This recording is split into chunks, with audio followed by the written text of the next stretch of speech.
Iran বলেছে একটা surprise gift আছে ইউএস এর জন্য। আপনি হয়তো শুনেছেন। এটাও আমি চিন্তা করছি কি হবে। কিছু চিন্তা হয় ভারতবাসী হিসাবে যে আমাদের উপরেও এই যুদ্ধের থেকে 1000 কিলোমিটার দূরে থাকলেও আমাদের উপরেও আঁচ আসবে। অন্যান্য কিছু রিলেটেড জিনিস আছে যেগুলো আরও চিন্তা করে, যেমন ফার্টিলাইজার। আমরা প্রচুর ফার্টিলাইজার ইম্পোর্ট করি, যে সমুদ্রের তলা দিয়ে আমাদের ইন্টারনেট কেবল যাচ্ছে, ডাটা কেবল। এবং ইরান আগেও একবার থ্রেট করেছিল যে আমরা কিন্তু কেটে দেবো। এবার তাতে সব থেকে বেশি এফেক্টেড হবে আফ্রিকা, এশিয়া, আর আপনি ধরতে পারেন ইউরোপ। এই সমস্ত বদমাইশি, যেখানে জাহাজদের চেস করা, বাঁশ লাগিয়ে দেওয়া, এগুলোর অ্যান্টিবায়োটিক, এগুলো একটা অসুখ।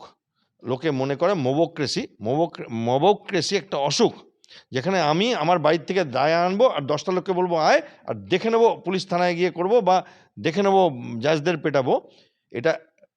এটাতে মোবোক্রেসির জন্য প্রথম ডোজটা দেওয়া হয় নর্মাল, তারপরে আসে অ্যান্টিবায়োটিক, এবং সেই অ্যান্টিবায়োটিক হচ্ছে ইন্ডিয়ান আর্মি। একজন ভদ্রমহিলা চিৎকার করছেন, আমি মরে গেলে বাচ্চাগুলোকে দেখো হাইকোর্ট।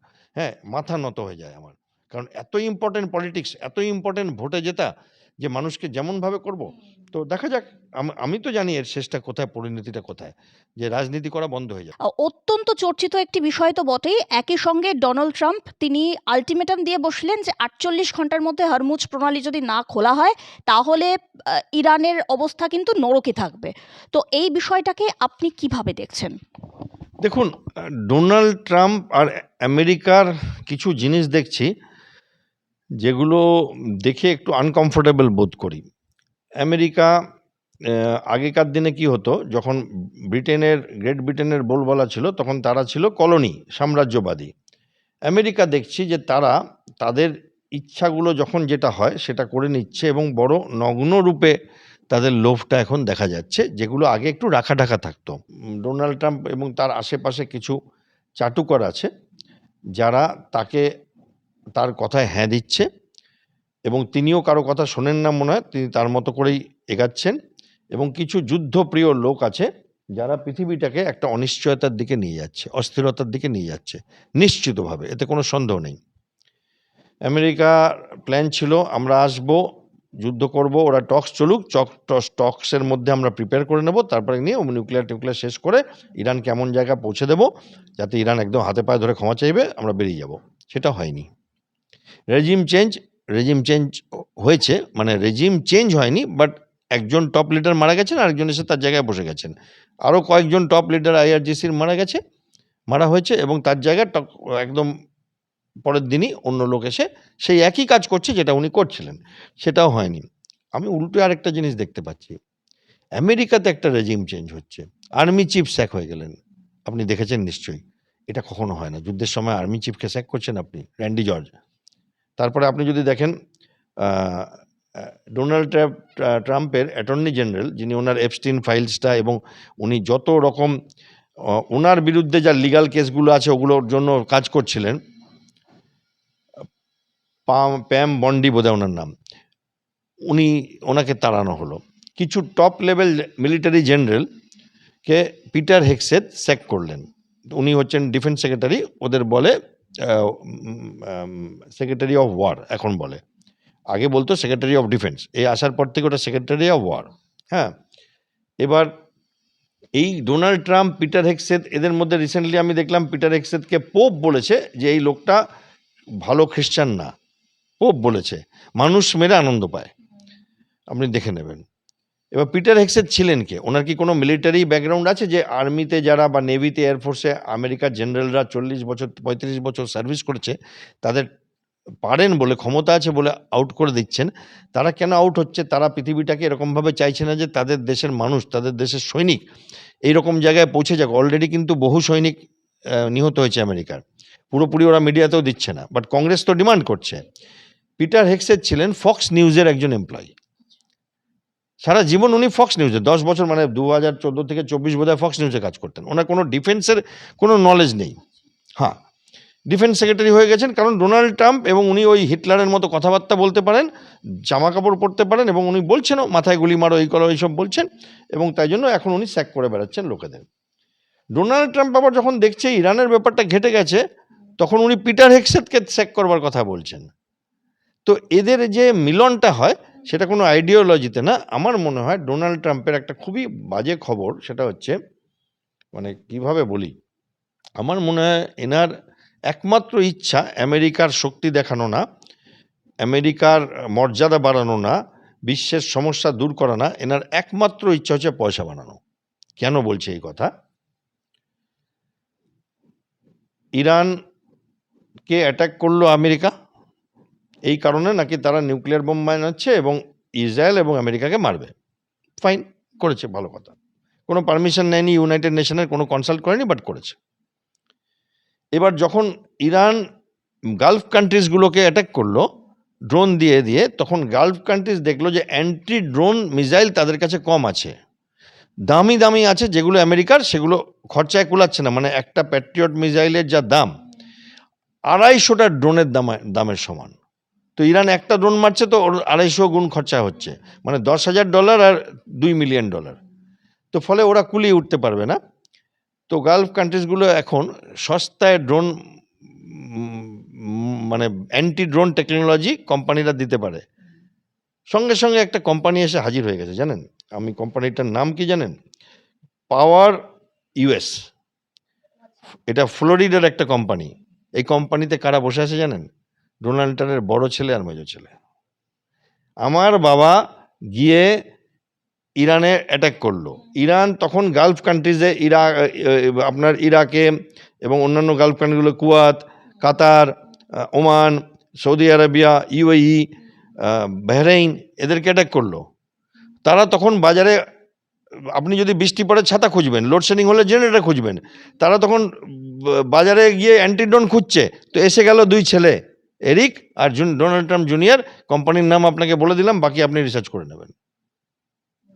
তারা ওদের বিক্রি করছে, অ্যান্টিড্রোন বিক্রি করবার ইচ্ছা নিয়ে পিচ করছে যে আমরা দেবো তোমাদেরকে। এটা তো নগ্ন টাকা বানানো হচ্ছে। এর আগে শেয়ার মার্কেট ম্যানিপুলেট, অয়েলের দাম, আপনি ধরুন আমি আর আপনি যদি কষ্ট করে ওখান থেকে ধার নিয়ে 1 লাখ 2 লাখ টাকা অয়েলের কিনে রাখতাম স্টক, তো 80 মানে পার ব্যারেল $80 চলছিল, ওটা $110 অবধি গেছে।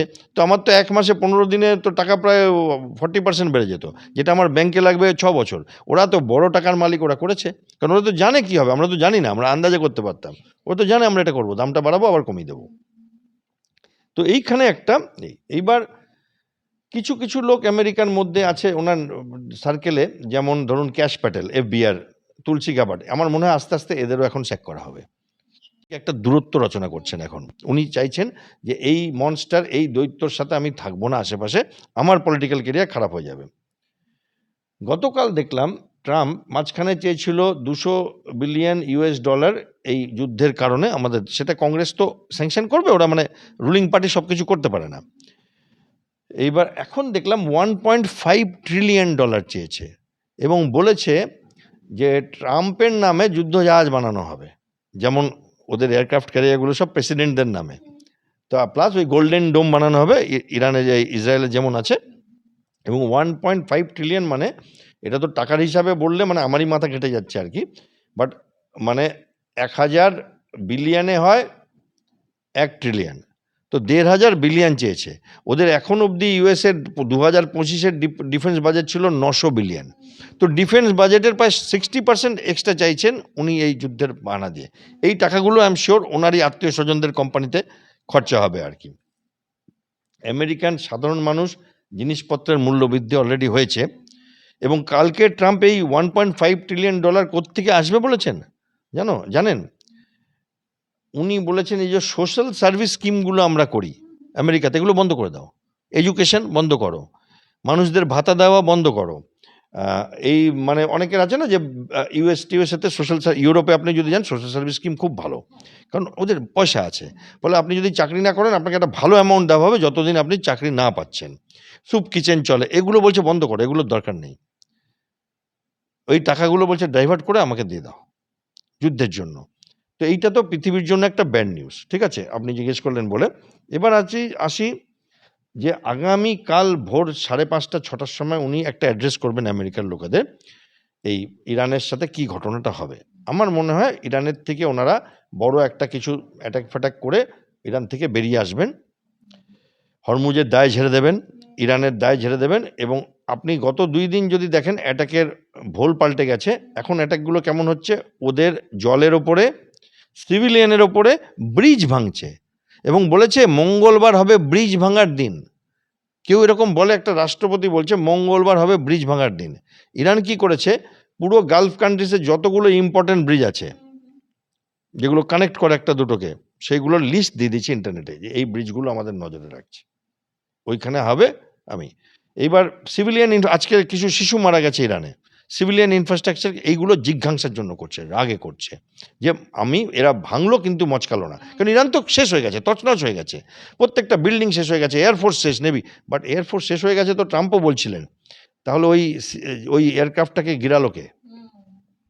এবং সেখানে গিয়ে কি হয়েছে জানেন, দুটো C-130 এয়ারক্রাফট, আরও ওটাকে রেস্কিউ করতে গিয়ে দুটো ব্ল্যাক হক হেলিকপ্টার আর দুটো 130 বড় ট্রান্সপোর্ট প্লেন, ওইগুলো ওখানে একটা পাইলটকে বার করবার জন্য। কারণ পাইলটটা যদি ধরা পড়ে যেত তাহলে একটা অন্য গেম হতো। এবং ওরা এই পাইলট নিয়ে অনেক বড় বড় কথা বলছে, আমার ব্যক্তিগত মতামত অন্য, বাট সেটা থাক, সেটা অন্য কথা। আমার মনে হয় যে, আশা করছি যে 1 সপ্তাহের মধ্যে এরা পাত্তারি গোটাবে হয়তো, এবং পুরো দায়টা ছেড়ে দেবে অন্যদের ওপর, যে হরমুজে যাদের দরকার তারা করুক। এবং ইরান 5টা দেশের সঙ্গে বলে দিয়েছে, ইন্ডিয়া, পাকিস্তান, ইরাক আর রাশিয়া, চায়না, এরা হরমুজ দিয়ে যাক। এবার ফ্রান্সের রাষ্ট্রপতি আর ট্রাম্পের একটা ব্যক্তিগত তুতু ম্যায় চলছিল। উনি হঠাৎ করে দেখলাম, ট্রাম্পের মুখের তো কোনো লাগাম নেই, উনি হট করে একদিন বললেন যে সৌদি আরবের যিনি বয়স্ক মানুষ, মানে MBS হচ্ছেন ওনার, মানে ক্রাউন প্রিন্স, যিনি মেন এখনও, তিনি সম্রাট আর কি ওখানকার, উনি হচ্ছেন অনেক বৃদ্ধ। বললেন ওনাকে আমি যিনি, উনি খুব উঠবার সময় আমার হাত ধরে ধরে উঠতেন, আমার বন্ধু, খুব ভালো মানুষ। ওনারা বললেন তুমি খুব ভালো, এখন সৌদি আরবের আমার পা চেটে সৌদি আরবকে থাকতে হবে, না হলে কিন্তু বিপদ হবে, এরকম কেউ বলে? এবার ফ্রান্সের রাষ্ট্রপতি নিয়ে বললেন যে ওনার বউয়ের সাথে ওনার সম্পর্ক ভালো না, রিসেন্টলি একটা থাপ্পড়ও খেয়েছে, তারপর থেকে নীল সানগ্লাস পরে ঘুরছে। এটা কেউ বলে? রাষ্ট্র লেভেলে কথা হচ্ছে এটা। আমরা তো নিজের শত্রুদের, আশেপাশের লোকেদেরও বলি না, পলিটিক্যাল অপোনেন্টদেরও এরকম কথা বলে না কেউ, আর এখানে রাষ্ট্রপতি আরেকজন। এবার ফ্রান্স কি করেছে, কালকে ভদ্র ভাষায় বলে দিয়েছে আমরা কোনোভাবে এই সাথে যুক্ত না, এই যুদ্ধের সাথে। সঙ্গে সঙ্গে ইরান আজকে অ্যানাউন্স করেছে ফ্রান্সের জাহাজগুলোকে আমরা পাস করতে দেবো। তো দেখছেন তো, একটা পলিটিক্যাল খেলা চলছে সারা পৃথিবীতে, এই একটা লোকের জন্য আর কি। এই যে F-15 ধ্বংস হয়ে গেল এবং সেখানকার পাইলট পাহাড়ের ফাটলে লুকিয়েছিলেন, তো এই যে সেখান থেকে কিভাবে সার্ভাইভ করতে হয়, এই গোটা বিষয়টা তো নির্দিষ্ট ট্রেনিং মারফত তাদেরকে যেতে হয়, যখন তারা সেনাবাহিনীতে, সে স্থল, জল বা আকাশ, যেই সেনাবাহিনী হোক না কেন। তো এই ট্রেনিংগুলো মূলত কি কি থাকে সেখানে, যদি একটু বলেন। দেখুন, এগুলো খুব বেসিক জিনিস, যেহেতু পাইলট একলা, উনি তো কোনো দলবল নেই, উনি ওপরে আছেন, অত উপরে, উনি যদি ক্র্যাশ করেন, এটা হতেই পারে, তো ইজেক্ট করলে, সেই ইজেকশনের পরে জেনারেলি পাইলটরা চেষ্টা করে ইজেক্ট করার ডিসিশনটা তখন নিতে যখন উনি জানেন যে ইজেক্ট করে উনি নিজের দেশে এসে পড়বেন বা কোনো বন্ধু দেশে পড়বেন। বাট অনেক সময় আমরা দেখেছি ইজেক্ট করে তারা শত্রু দেশে পড়ে। এবার শত্রু দেশে পড়লে তখন একটা এম্বারাসিং ব্যাপার হয়ে যায়, যেমন আমাদের হয়েছিল আগে, এই কিছুদিন আগে, বছর 2 আগে। তো একজন উইং কমান্ডার পড়েছিলেন এবং তখন নেগোসিয়েশন চলে, অনেকটা তারা কন্ট্রোল পেয়ে যায় যে একে ছাড়বো তাহলে তোমরা করবে, লেনদেন বেশি হয়ে যায়, ক্ষমতা, ফলে এটা একটা সারা পৃথিবী তখন ওই দিকে তাকিয়ে থাকে।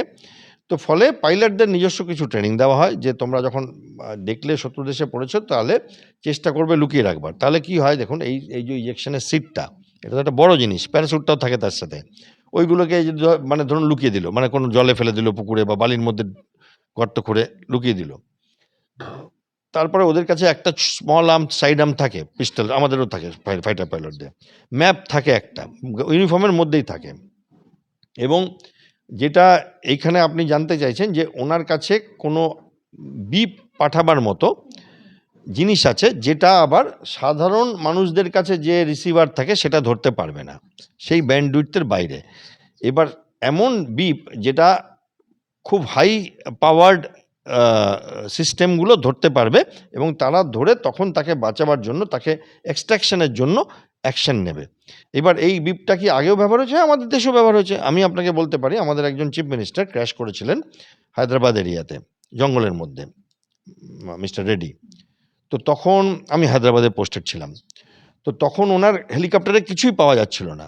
তো মানে একটা ছোট ব্ল্যাক বক্স তো হেলিকপ্টারও থাকে, সবাই মারা গেছে, খুঁজছে। ওনার এত জঙ্গল যে কোথায় পড়েছে কি করে খুঁজবে? মানে পায়ে হেঁটে, হেঁটে খুঁজবে নাকি? তখন আ আমাদের পাইলটরা এসেও ওটা খুঁজছিল, বিকজ তাদের কাছে ওই মেশিন আছে যেখানে ওই বিপটাকে ধরতে পারবে। সাধারণ পুলিশের কাছে বা সাধারণ মানুষের কাছে ওগুলো থাকে না। ডিফেন্সের টপ এন্ড লেভেলের থাকে এবং আল্টিমেটলি ওনাকে খুঁজে পাওয়া যায়। এরকম হয়। তো এইখানে ওনারা, এটা ইন্টারন্যাশনাল বড় ব্যাপার। এখানে ওনারা খুঁজেছেন। খুঁজে বার করেছেন। বার করে ওনাদের এক্সট্রাকশন করেছেন এবং বহু সৈন্য নিয়ে এক্সট্রাকশন করেছেন এবং ওনারা খুব বড়াই করে বলছেন বিরাট সাকসেসফুল অপারেশন। আমার মনে হয় সেটা এমন কি ব্যাপার হয়েছে, কোনো যুদ্ধ তো ওখানে আর হয়নি। ওনারা ফাইটিং এক্সট্রাকশন কিছুই করেননি, ওগুলো মিথ্যা বলছে। ওনারা যেটা করেছেন, ওই ওনার লোকেশনটা জানবার পরে অনেক অনেক এয়ারক্রাফটকে নিয়ে, ফাইটার প্লেন নিয়ে, বড় বড় সৈন্য নিয়ে ওরা ওখানটায় গিয়ে ঘিরে দিয়ে ওনাকে তুলে নিয়ে চলে এসছেন। That's it. তার মধ্যে আরও দুটো প্লেন আর দুটো হেলিকপ্টার ওরা সে খুঁজতে গিয়েও গেছে, ওদের স্যাক্রিফাইস। তো সে তো ইউএস দেখুন, নিজেদের ব্যান্ড ওরা নিজেরাই বাজায়, মানে নিজের ঢাক নিজেই পেটে। ভিয়েতনামের পরে ইউএস যতগুলো সিনেমা বানিয়েছে, সে র্যাম্বো থেকে আপনি যতগুলো সিনেমা দেখেন, আমি ছোটবেলায় মনে করতাম বোধহয় ইউএস জিতেছে ভিয়েতনাম যুদ্ধটা। পরে আমি জেনেছি যে ওরা হেরে পালিয়েছে। এবার আফগানিস্তান নিয়ে হয়তো বানাবে, যে আরও একটা দুটো তো বানিয়েছে, মানে ওরাই জয়ী, বাট ওরা পালিয়েছে। হ্যাঁ, তো এরকম। তো এরপরেও হয়তো দেখবেন এইটা নিয়েও হয়তো কোনো একটা সিনেমা বানিয়ে দেবে এরা। বাট সেই রকম তো কিছু হয়নি। একটা নর্মাল, কারণ ওদের এয়ারফোর্স তো নেই এখন, ভার্চুয়ালি সব তো শেষ হয়ে গেছে ইরানের বোম স্ট্রাইক করে। আর পড়েছে তো মরুভূমিতে, সেখানে তো লোক গিয়ে বসে থাকবে না। এবার ওরা ফট করে গেছে, নিয়ে বার করে নিয়ে চলে এসছে। একটা ভালো অপারেশন, বাট এমন কিছু না। যেমন ওসামা বিন লাদেনকে যখন ইউএস এক্সট্র্যাক্ট করে, এত খবর থাকার পরেও, তো একটা হেলিকপ্টার কিন্তু ওখানে ধ্বংস হয়ে গেছিল। ওটাকে শেষ করে আসে ওরা, যাতে পাকিস্তান ওটা নিয়ে নাড়াচাড়া না করতে পারে, ব্লাস্ট করে আসে। এখানেও ইউএস বলছে আমরা ব্লাস্ট করেছি, ইরান মারেনি। দুটো প্লেন, দুটো 130 বড় বড় প্লেন। হ্যাঁ, তো খুব বড় প্লেন। এবার যারা ডিফেন্স বোঝে তারা মনে মনে হাসছে, বাকিরা টিভি দেখছে আর আনন্দ করছে, ইউএস খুব বড় অপারেশন করেছে। স্যার, প্রায় ৪,০০০ কিলোমিটার এরও বেশি আর কি দিয়েগো গার্সিয়া, সেখানে ইরান আর কি আঘাত এনেছে।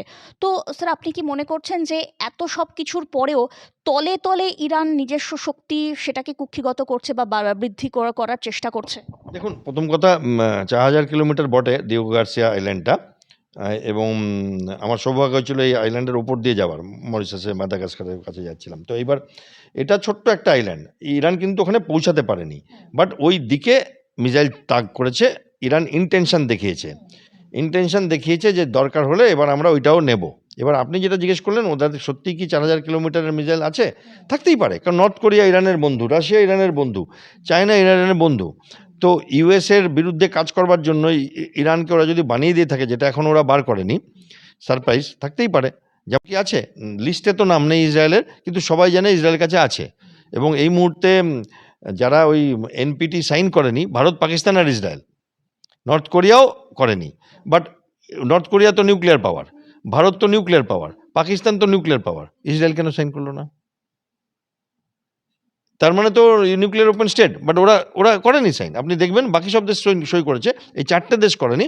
ভারত, পাকিস্তান মানতে পারি যে আমরা যদি সই করে দিই তাহলে একে অপর ধ্বংস হয়ে করে দেবে যে সুযোগ পাবে।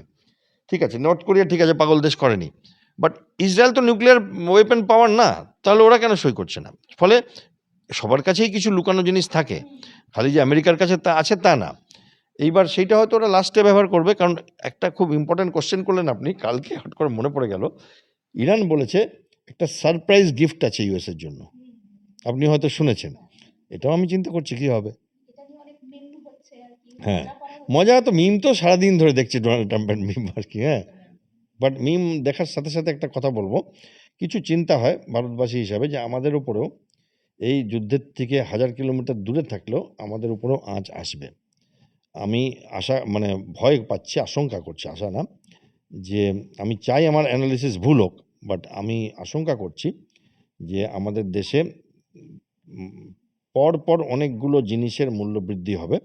তার মধ্যে তেল, মানে ডিজেল, আর অন্যান্য কিছু রিলেটেড জিনিস আছে যেগুলো আরও চিন্তা কর, যেমন ফার্টিলাইজার। আমরা প্রচুর ফার্টিলাইজার ইম্পোর্ট করি। এবার কী হচ্ছে, ডিজেল পেট্রোল সবাই ব্যবহার করি বলে আমরা কথাগুলো বলছি, বাট ফার্টিলাইজার যেহেতু অর্গানাইজেশনস ব্যবহার করে, ফলে আমরা অতটা বলছি না। আমাদের ইউরিয়া, ফসফেট, এগুলো যেগুলো মেইন ফার্টিলাইজার, তার সবকটা আমরা পারি না, আমরা তৈরি করতে পারি না। তো এগুলো তৈরি হয় ক্রুড অয়েল থেকে মেইনলি। সেগুলো আসে ওই সব দেশ থেকে, মরক্কো থেকে আসে, সৌদি থেকে আসে, তারপরে চায়না থেকে আসে, রাশিয়ার থেকে আসে। তো এইগুলোর পুরো বাজারে এই যেহেতু জিনিসপত্রের দাম বাড়বে, এগুলোরও দাম বাড়বে এবং মানে এগুলোর ক্রাইসিস হবে। সেই ক্রাইসিসটা এসে ডাইরেক্ট পড়বে চাষিদের ওপর। সেই ক্রাইসিসটা চাষিদের উপর পড়লে ডাইরেক্ট জিনিসপত্রের দাম বাড়বে। ফলে তখন দেখবেন যে দাম খালি পেট্রোল ডিজেলে সীমিত না, আপনার সব কিছুতেই জিনিসপত্রের দাম বাড়বে। এবং সেইটা একটা আশঙ্কা। আরেকটা আশঙ্কা আছে যে সমুদ্রের তলা দিয়ে আমাদের ইন্টারনেট কেবল যাচ্ছে, ডাটা কেবল, এবং ইরান আগেও একবার থ্রেট করেছিল যে আমরা কিন্তু কেটে দেবো। এবার তাতে সব থেকে বেশি এফেক্টেড হবে আফ্রিকা, এশিয়া, আর আপনি ধরতে পারেন ইউরোপ, কারণ আমেরিকার অতটা চিন্তা নেই এই ব্যাপারটায়। এবার মাঝখানে একটা নর্মাল বাণিজ্য জাহাজ ওই রেড সির মধ্যে দিয়ে তলা দিয়ে আমাদেরগুলো যায়, সেখানে একটা কিছু অ্যাক্সিডেন্ট হয়েছিল বলে আমাদের কিছুদিন ব্যাহত হয়েছিল পাকিস্তান ইন্ডিয়ার। এবার আমরা মানে এখন দেখুন, একটা ওয়াইফাই কিছুক্ষণের জন্য না থাকলে আমরা কত চিন্তা করি। হ্যাঁ, আপনি একটু বেড়াতে গিয়েছিলেন, মাঝখানে আপনার ওয়াইফাই ছিল না, তো সেইখানে কতটা ডিস্টার্ব ফিল করি আমরা। তো সেইখানে যদি পুরো দেশের ইন্টারনেট ডাটা কেবলগুলো চলে যায়, তাহলে এটা আরেকটা স্ট্রেট অফ হরমুজ কেস হবে, খালি চোখে দেখা যাবে না। জাহাজ যাচ্ছে না হরমুজে, এখানে ডাটা আসবে না, ইউরোপে ডাটা আসবে না, আফ্রিকা যাবে। তো এইটা একটা ভীষণ চিন্তার ব্যাপার আমার। আমি আশা করি যে এগুলো না হোক, বাট এইটা নিয়ে সত্যিই মানে আমাদের হয়তো 6 মাস পরে ক্যাসকেডিং এফেক্ট হবে। স্যার, এবারে একটু সরাসরি পশ্চিমবঙ্গের ওপরে আসি। একেই তো ইলেকশন মোমেন্ট তো চলছেই আর কি, নির্বাচনী যে প্রক্রিয়া ইতিমধ্যেই আর কি ঘোষণা হয়ে যাওয়ার পর থেকেই শুরু হয়ে গিয়েছে। তো এই নির্বাচন আবহের মধ্যেই মালদায় একটি ভয়ঙ্কর ঘটনা দেখা গেল। গাড়ি করে কিছু বিচারক যাচ্ছিলেন, তাদের ওপরে ইট বৃষ্টি, সরাসরি থ্রেট দেওয়া হলো গাড়ি থেকে বেরিয়ে আসুন, এবং তাদের ওপরে প্রত্যক্ষ এবং পরোক্ষভাবে হামলা হলো। গাড়িতে বসে তারা রীতিমতো ত্রাহিরব করলেন যে আমাদেরকে বাঁচানো হোক, বা এবারে আমরা কি করব। তো পশ্চিমবঙ্গের একজন নাগরিক হিসাবে এই বিষয়টা কতটা যাচ্ছিত বলে আপনি মনে করেন? দেখুন, এই বিষয়টা তো কেউই চাইবে না এরকম জিনিস হোক, বাট আপনি যদি একটু অ্যানালাইসিস করেন, একটু ডিপ চিন্তা করেন, যদিও আমি সাধারণত পলিটিক্যাল কোশ্চেন নিই না, বাট পলিটিক্যাল সায়েন্সের স্টুডেন্ট ছিলাম সারা জীবন, এখনও। এবং যে মানুষ একটা ভোটও দেয় সেও পলিটিক্স করছে। একটা ভোট দিলেও আমি পলিটিক্স করছি। আমি ধরুন একটা গিয়ে ইন্ডিপেন্ডেন্ট ক্যান্ডিডেট কেউ আছে, বিজেপিও না, তৃণমূলও না, সিপিএমও না, ও তাকে দিলাম, তার মধ্যে আমার একটা পলিটিক্স আছে। ফলে রাজনীতি তো সবাই করে। হ্যাঁ, ভোট না দেওয়াটাও কিন্তু পলিটিক্স। হ্যাঁ, তো সেই আর কি। তো এইবার হচ্ছে আমি এই কথাটা আমি যেভাবে দেখি যে এসআইআর পশ্চিমবঙ্গে আমি দেখেছি এসআইআরটা না হলে ভালো হয় এরকম একটা ভাবভঙ্গি। এবং যখন রাষ্ট্রের ক্ষমতা দিয়ে এবং সুপ্রিম কোর্টের আদেশ দিয়ে এটা হতে শুরু করলো, তখন কোথাও আমার মনে হয়েছে যারা এগুলো করছিল তারা তো আমাদের রাজ্যেরই লোক, বিএলওরা, অ্যাসিস্ট্যান্ট ইআরওরা, এরা অনেক মানুষ যাদের হয়তো ডকুমেন্ট ঠিক আছে তাদেরকে ভুলভাল দেখিয়েছে। কেন বলছি আমি এটা, একটু চিন্তা করুন। একজন খুব ইম্পর্ট্যান্ট মানুষ, যিনি নাকি আমাদের পশ্চিমবঙ্গের অ্যাডমিনিস্ট্রেটিভ বড় পোস্টে ছিলেন ওই এরিয়ার, তারও নাম এসেছিল যে তুমি বৈধ না, এবং সেটা নিয়ে মিডিয়া খুব উছাল হচ্ছে। এবার ওনার নামটা লিস্টে ঢুকেছে, আমি নাম নিচ্ছি না। তিনি বড় পোস্টে ছিলেন, এডিএম বা এরকম কিছু ছিলেন। তাহলে যে লোকটা তাকে রিজেক্ট করছে সে জানে না উনি এক্স সোয়ানসো, তাহলে কেন রিজেক্ট করছে? কারণ তাদের হয়তো এটা প্ল্যানের মধ্যে ছিল যে এই সব লোকগুলো মিডিয়া দেখাবে যে এরা রিজেক্ট হয়ে গেছে, তাহলে চলো মারো এদের, এরা আমাদেরকে ভালো ভালো মানুষদের রিজেক্ট করছে। আমার যেটা ইচ্ছে যে ঠিক আছে, ওনার এখন ঢোকা হয়েছে এবং এসআইআর নিয়ে, ইলেকশন কমিশন নিয়ে যত ইচ্ছা আপনারা বলুন, এরপরে দেখা উচিত যে যারা জেনুইন ছিল তাদের রিজেক্ট যে মানুষটা করেছে সে কেন করেছে। কারণ এমন তো না যে এই ভদ্রলোক তখন ওনার ড্রাইভিং লাইসেন্সটা বা ওনার মার্কশিটটা দেখাননি, এখন দেখাচ্ছেন। তার মানে তার নাম রিজেক্ট হলো কেন? তার মানে কেউ চেয়েছিল যে লক্ষ লক্ষ লোক রিজেক্ট হয়ে যাক। কিন্তু এখানে কোথাও একটা খেলা ভণ্ডুল হয়েছে যে কেউ চিন্তা করেনি, কল্পনাও করেনি যে 600 জন 500 জন জাজ নানান জায়গার থেকে চলে এসে ভারতবর্ষের পশ্চিমবঙ্গে এসে বসে যাবে। এইটা কেউ চিন্তা করেনি যে চলো এলোমেলো করে দাও, লুটে পুটে খাবো, এই একটা ব্যাপার থাকে। তো সেইখানে কি তো জল ঘোলা করতে গিয়ে দেখলো জল ঘোলা করলে ওরা জলের মধ্যে বসে ছেঁকে ছেঁকে নিচ্ছে। এবার সেইখানে একটা, যেমন কিছু লোকজন দেখেছেন আপনারা, পুকুর দেখলেই মোবাইল ফোন ফেলে দেয় পুলিশ দেখলে। তখন পুকুর যে খালি করে মোবাইল ফোন বেরোয়, আমি জীবনে দেখিনি এটা। আমি জীবনে এত বছর এত রাজ্যে ঘুরে বেড়েছি, যে পাম্প করে পুকুর থেকে মোবাইল ফোন বার করছে আমি জীবনে দেখিনি। ঠিক আছে, তো এই যে টোটকা, মানে একটা বাংলায় কথা আছে, যেমন বুনো ওল তেমন বাঘা তেঁতুল। তো এবার সুপ্রিম কোর্টের টোটকা দেখুন, 600টা 500টা জাজকে পাঠিয়ে দিয়েছে সারা ভারতবর্ষ থেকে কাট্টা করে, যে তোমরা করো, তোমাদের কথা সবাই মানবে। তখন কি হয়েছে, তখন এবার অন্যরকম পলিটিক্স শুরু হয়ে গেছে, যে এদের মেরে দাও। এবার কি হচ্ছে, এই যে জনরোষ বলা হচ্ছে, এই হচ্ছে, সব ঠিক আছে, বাট এর থেকে কি পরিত্রাণ পাওয়া যাবে এইরকমভাবে? না। ওই ভদ্রমহিলা যিনি চিৎকার করছিলেন আমার বাচ্চাদের দেখবে, এটা নিয়ে ঘুমাতে যাওয়া যায় না, জানেন। কিন্তু আমি জানি এর পরিত্রাণ একটা, আমি দেখি ওনার একজন ভদ্রমহিলা আমাদের পশ্চিমবঙ্গে এসে আর মানে আতঙ্কে চিৎকার করছেন, সেটাতে আমি লজ্জায় মাথা নিচু করছি। কিন্তু তার সাথে আমার মনে একটা একটা নলেজ থাকে যে এর পরিণতিটা কোথায় হবে, কারণ আমি সেই রাজ্যে কাজ করেছি যেখানে শুরুটা এরকমভাবে হয়েছিল, জাজকে মেরে, আর্মির লোকেদের মেরে, সিআরপিএফকে মেরে, তারপরে 20 বছর 15 বছর 10 বছর তাদের সব এমএলএরা ঘরে বসেছিল, সব এমপিরা ঘরে বসেছিল, রাজ্য চালাতো অন্য লোক। এবার এইখানে এরা যে এই ব্যাপারটা হচ্ছে, এটাতে আমি যেটা দেখছি সেটা হচ্ছে, হয়তো কোনো এক সময় কিছু ডিস্ট্রিক্ট বা কিছু মহকুমা বা কিছু জায়গা পশ্চিমবঙ্গের রাজনীতিকভাবে জিতে আসা মানুষদের, সে বিজেপি হোক, তৃণমূল হোক, সিপিএম হোক, হাতে থাকবে না। রাষ্ট্রপতির আন্ডারে গভর্নর এবং ডিফেন্স বা সিআরপিএফ চালাবে। এবং এই সমস্ত বদমাইশি, যেখানে জাজদের চেস করা, বাঁশ লাগিয়ে দেওয়া, এগুলোর অ্যান্টিবায়োটিক, এগুলো একটা অসুখ। লোকে মনে করে মবোক্রেসি একটা অসুখ, যেখানে আমি আমার বাড়ির থেকে দায় আনবো আর 10টা লোককে বলবো আয়, আর দেখে নেবো পুলিশ থানায় গিয়ে করব, বা দেখে নেবো জাজদের পেটাবো। এটাতে মোবোক্রেসির জন্য প্রথম ডোজটা দেওয়া হয় নর্মাল, তারপরে আসে অ্যান্টিবায়োটিক, এবং সেই অ্যান্টিবায়োটিক হচ্ছে ইন্ডিয়ান আর্মি। ঠিক আছে, যখন সিআরপিএফ পারবে না, তখন আর্মি আসবে, দেখবেন কেমন সুন্দর একটা শান্ত পরিবেশ হয়ে যাবে। ঠিক আছে, আমি সেটা দেখেছি, এক্সপিরিয়েন্স করেছি, এবং সত্যি লজ্জা লাগে যে আমাদের রাজ্যে এগুলো হচ্ছে, এবং সেটা নিয়ে আবার রাজনীতি করছে, এ করেছে ও করেছে বলা হচ্ছে, বাট হয়েছে আমাদের রাজ্যে, হয়েছে। একজন ভদ্রমহিলা চিৎকার করছেন, আমি মরে গেলে বাচ্চাগুলোকে দেখো হাইকোর্ট, হ্যাঁ, মাথা নত হয়ে যায় আমার। কারণ এত ইম্পর্টেন্ট পলিটিক্স, এত ইম্পর্টেন্ট ভোটে জেতা, যে মানুষকে যেমনভাবে করব। তো দেখা যাক, আমি তো জানি এর শেষটা কোথায়, পরিণতিটা কোথায়, যে রাজনীতি করা বন্ধ হয়ে যাবে। অনেক স্টেটে হয়েছে, আমি নিজে সার্ভিস করেছি, মণিপুরে হয়েছে, নাগাল্যান্ডে হয়েছে, আপনার আসামে হয়েছে, জেএনকেতে হয়েছে, আর কটা নাম নেব, যেখানে সব যত রাজনীতিবিদরা ছিলেন, যারা বাজার গরম করেন আর টিভি পর্দা গরম করেন, সব ঘরে ঢুকে গিয়েছিল, তাদের কোনো পাওয়ারই ছিল না। ভোটই হবে না তো পাওয়ার কি? আর যদি ভোট না হয় তো আপনারা গিয়ে করবেনটা কি? যে বাজেটগুলো আসবে আপনাদের হাতে থাকবেই না, সেগুলো ওই কন্ট্রাক্টররাই করবে, সই করবে, ডিএম সই করবে, এসপি সই করবে, গভর্নরের লোকেরা। তো ফলে সেইটাই কি তারা চায়? না হলে এর থেকে তো পরিত্রাণ করবার উপায় নেই। কারণ এসআইআর জিনিসটা তো অন্যান্য রাজ্যে হয়েছে, এবং আপনাকে জাস্ট বলি, এসআইআর পশ্চিমবঙ্গেও আগে হয়েছে, এবং বিশাল অ্যামাউন্ট অফ মানুষের নাম, তখন সিপিএম সরকার ছিল, বাদ গেছে। এত মারপিট তো হয়নি, এত অশান্তি তো হয়নি। অসুবিধাটা কোথায়? বৈধ আর অবৈধকে বার করবার জন্য। কারণ এই তাদের মধ্যে যারা জেনুইন, তাদেরকে জিজ্ঞেস করা উচিত, তাহলে ওই বিএলওটি, ওই ভদ্রলোক যে একে রিজেক্ট করেছিল প্রথমবার, সে কেন রিজেক্ট করেছিল, তার চাকরি যাওয়া উচিত।